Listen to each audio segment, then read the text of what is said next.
So it's not, this practice is not about avoiding what's happening or bypassing or stuffing our feelings. No, it's about being with ourselves so deeply and learning to be present with everything that's arising so completely that we're able much more skillfully to respond in all the ways that are called for.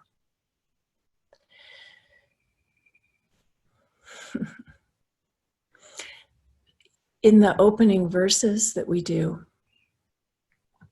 which we'll do in a minute, one of the little sections is to invoke the four immeasurables.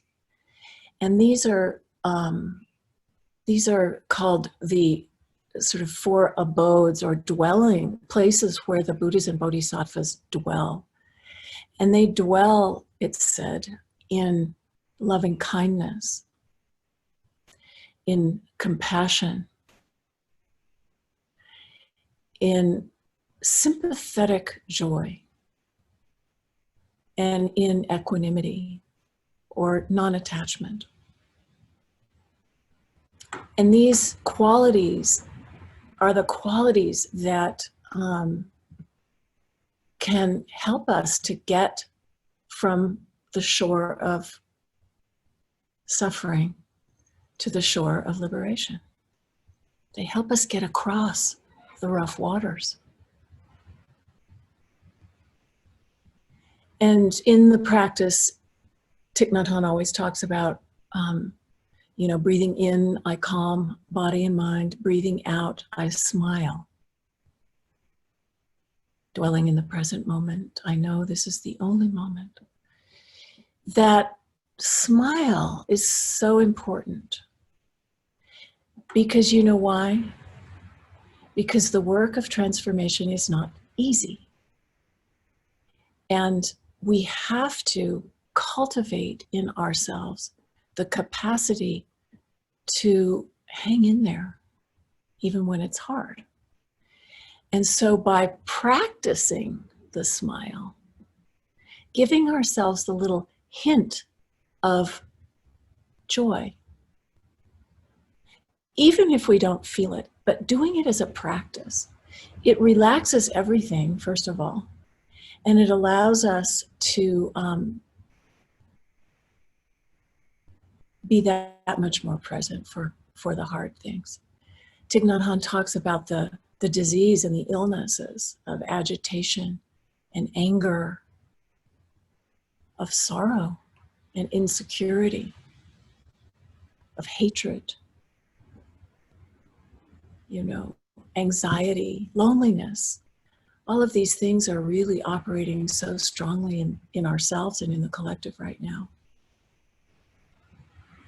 And so it's my hope that this place, this practice, can be a place where we can cultivate those qualities, those immeasurable qualities. Yeah. Of loving kindness towards ourselves and others. Compassion, karuna, we've already talked about it in relationship to corona, this corona virus. The need for compassion in our world is so great. This sympathetic joy, not always being tied up in ourselves all the time, in our own enjoyment, but taking joy in others' experiences. The little things. This is a gift that the Buddhas and Bodhisattvas teach us. And equanimity, that sense of balance, sometimes referred to as non-attachment, but again, not to be understood as that detachment that is disconnected from life.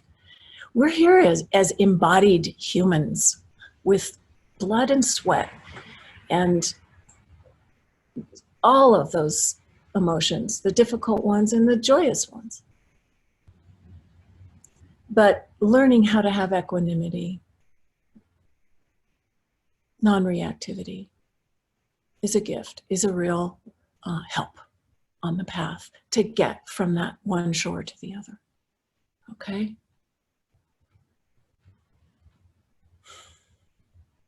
The breath can facilitate all of that to come back to our equanimity, to let go, to remember the joy.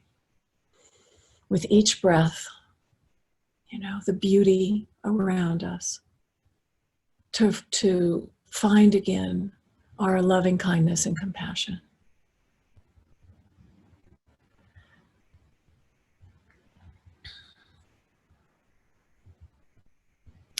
So last week we talked about practicing meditation with our eyes open. And I wanted to just touch on that once again. I also said that there's many, many kinds of ways of practicing meditation. And some of them are eyes open and some of them are eyes closed. And some of them are reciting mantras and doing visualizations. And some of them are staring at an empty white wall, sitting, walking. So it's important to have a lot of tools to draw from and to be comfortable in many ways of practicing meditation. Anytime we get too attached or conditioned by anything, and that becomes it, and we actually can't do it if it's some other way, then we need to maybe take a look at that, because life brings us a lot of challenges, as I've said 10 times today. And it's really helpful to be able to maintain that equanimity, maintain that concentration and focus in the face of whatever is arising. So we learn to practice in a lot of different ways, and depending on circumstances, we can have these tools available to us. The important thing, whether you have your eyes open or closed, is to not let the mind wander off in a million directions, but to keep coming back, with every breath to the present moment, not following after all of those thoughts and feelings for the period of the meditation. That's not meditation. When you go after them and follow some story, that's just a story. So that's where the discipline comes in, okay?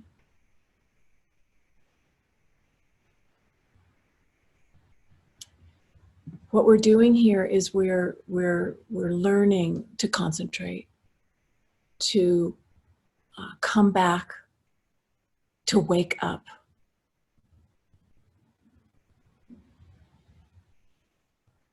To be aware, to be conscious, to be mindful.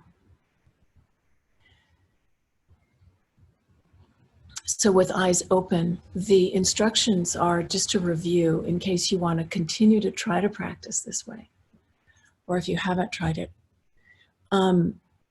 to choose a spot about the same distance out and up that you are. So your gaze is actually down. Your gaze is down. Your eyes are gently lowered. And you find a spot on the floor or in the space in front of you. Sometimes people gaze at a candle or a flower. But in my own case, I just fix my gaze on a spot on the floor. And I'm not actually looking at it. I'm not grasping at looking. I'm just resting my gaze gently in the space in front. My head is upright. It's not bent over. You want your spine straight all the way up so the breath can move, and so that the posture is facilitating this awake capacity that we have, and for the energies to move freely and to be relaxed in the body, so you're not holding tension.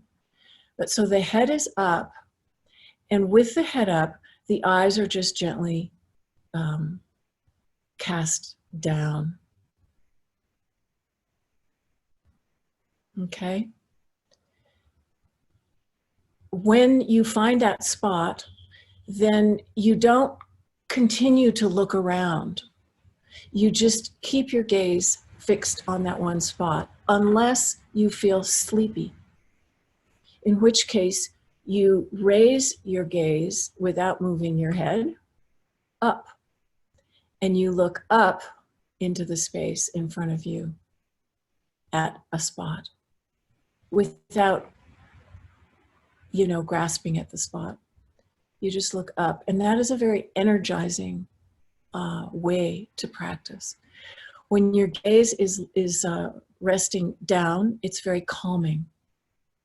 When it's raised up, it's very energizing. Okay, so that is the main point here, is to keep your focus where it is. It's not about looking around. It's just about finding a spot and keeping your eyes open there.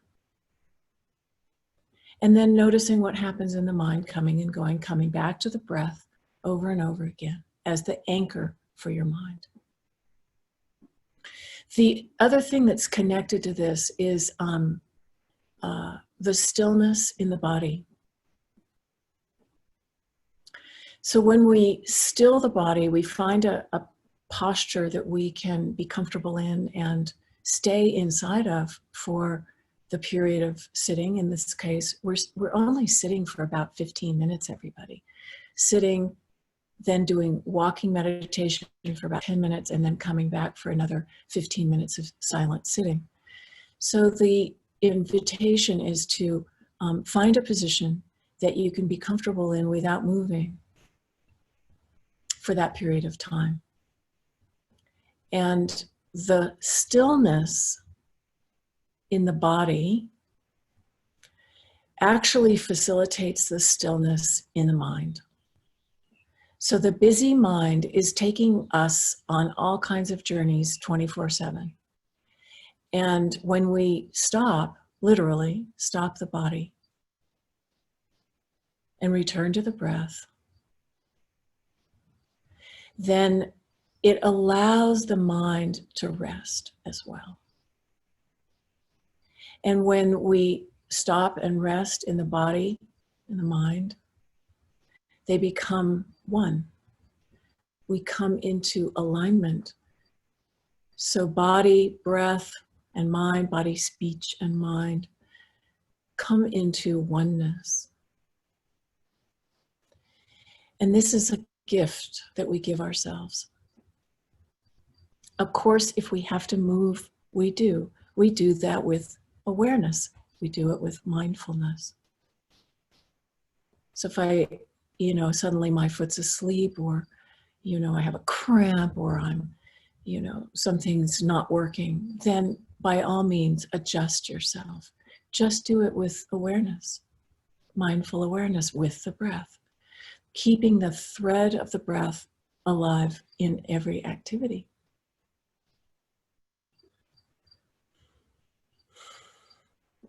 So the gaze with the eyes is connected to that, by just resting the gaze while at the same time being very present and noticing what's happening as it's happening.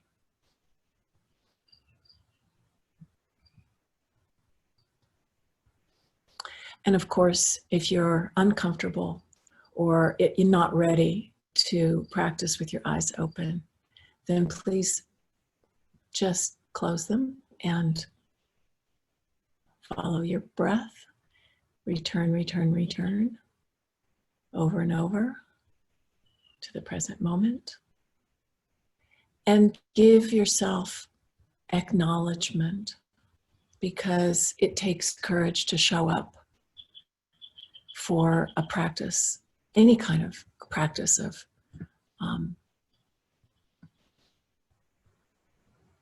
transformation, any kind of practice of awakening. It takes courage because we know we're going to face ourselves. And the first step, as we said at the beginning, is to come into calm, come into the present moment in a sense of calm, abiding. Give ourselves this little break, knowing that out of that, as we become more and more stable, we can choose to open more and more widely to embrace everything that's arising and see more clearly, more and more clearly what is.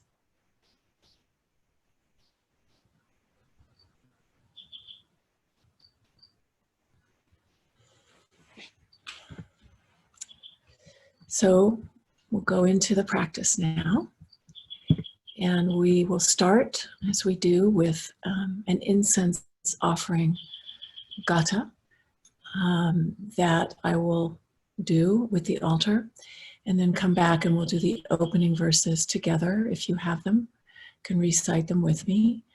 And then we'll go into a period of sitting, walking, and sitting. And then we'll dedicate the merit and open the circle for sharing. Thank you.